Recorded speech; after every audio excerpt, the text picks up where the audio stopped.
Nilinaw ng Commission on Elections o COMELEC na hindi maapektuhan ang pagdaraos ng halalan sa May 2025 kapag natuloy ang People's Initiative. Nasa batas na anyang specific na petsa ng eleksyon maliban kung nagkaroon ng pagbabago. Ang tanging posibleng maapektuhan lang na maaari nilang isuspinde ay ang pagsasagawa ng voter registration. Dapat kasing walang isasagawang registration 3 buwan bago ang isang special election tulad ng plebisito.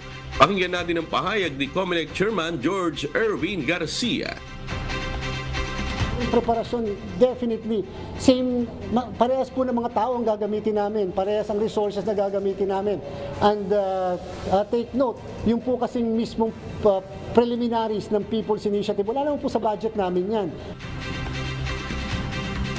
Samantala, kinumpirma naman ng ahensya na bahagi ng kanilang trabaho ang pagtanggap sa mga signature forms na naglalaman ng mga pirma para sa panukalang People's Initiative.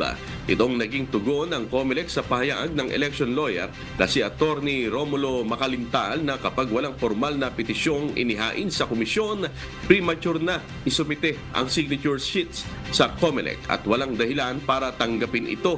Hindi umano may hahain ang pirma na una pa sa mismong petisyon. Dagdag pa ni Garcia, kailangang isumite ang signature forms para makakuha ng certification of COMELEC sa COMELEC office na magiging isa sa requirement sa paghahain ng formal na petisyon.